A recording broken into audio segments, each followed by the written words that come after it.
Brandon Joel Tyler, aka BJ Tyler, born April 30th, 1971. There's a story in NBA history so strange, so preventable that most fans still don't believe it's real. A first-round pick, a guaranteed future, all erased by ice? That's the part people remember, or think they do.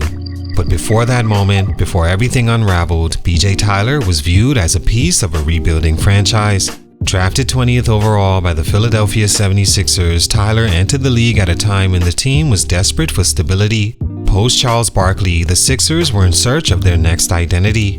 Missed picks, stall rebuilds, and no clear path was all they found and would find until years later when they drafted Hall of Famer Allen Iverson. Tyler wasn't drafted to be a savior, but he was drafted to be a part of a solution. He was a quick, explosive guard with scoring instincts and confidence, the kind of player who could pressure defenses, create his own shot, and grow into a steady contributor with time. Not a star, but a modern guard before the NBA fully embraced them. Someone who made sense for where the NBA was headed. For a brief moment, it looked like the Sixers might have gotten one right. But what makes BJ Tyler's story different isn't that he didn't pan out. It's that his career didn't fade slowly or fall apart on the court. It stopped abruptly, quietly, because of something no one could have predicted and almost no one talks about today. What happened? Let's talk about it. Salute to Louisiana Cam 95 on IG for this request. It's your boy JC Stunted Growth. Let's get it, man. Take a minute to like, subscribe, and comment on who I should do next. Before everything unraveled, BJ Tyler looked like the kind of guard teams believed they could mold into something real. He wasn't coming into the league with superstar expectations, but he had enough talent to justify patience and enough edge to make coaches think there was more under the surface.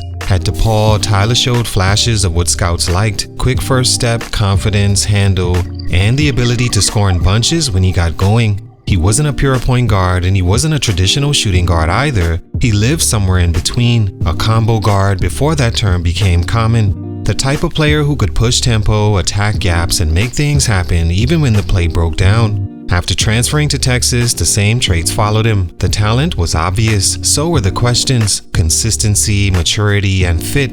But those concerns didn't scare NBA teams away. In fact, they almost made him more intriguing, because if the right staff could harness that talent, there was something there. That's why Philadelphia took him in the first round. The Sixers didn't see a finished product, they saw a project worth investing in. A young guard with athletic pop, confidence, and room to grow in a league that was slowly shifting towards speed and perimeter creation. He wasn't expected to carry a franchise, he was expected to develop alongside it. And early on, there were signs it could work. Tyler showed flashes of shot creation. He didn't look overwhelmed by the speed of the league. He belonged physically, and at times mentally as well. There was enough to imagine a future, a rotation role, maybe more if things broke right. That's what makes what happened next so shocking, because it wasn't about a case of a player being exposed. It wasn't about inability or effort. It wasn't even about confidence. It was about timing and a moment that changed everything before his career ever had the chance to find its footing.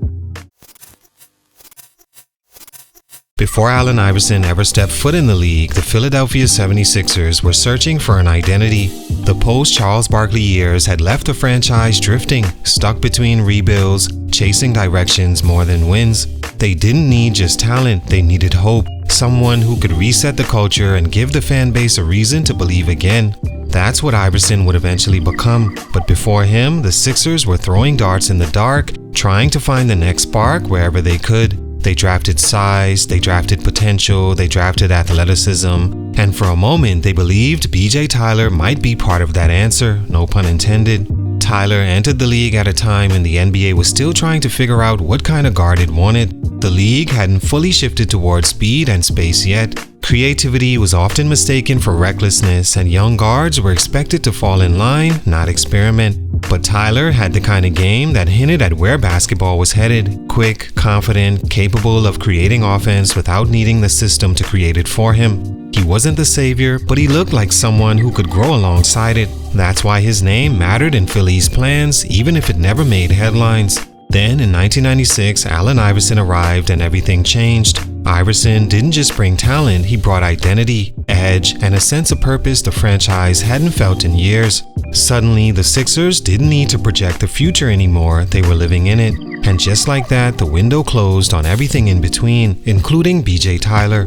Before he ever had a real chance to settle into the league, the direction shifted. The standard changed and the margin for patience disappeared. What happened next would end his NBA career altogether, not because he wasn't good enough, but because timing, circumstance, and a single moment collided in the worst way possible.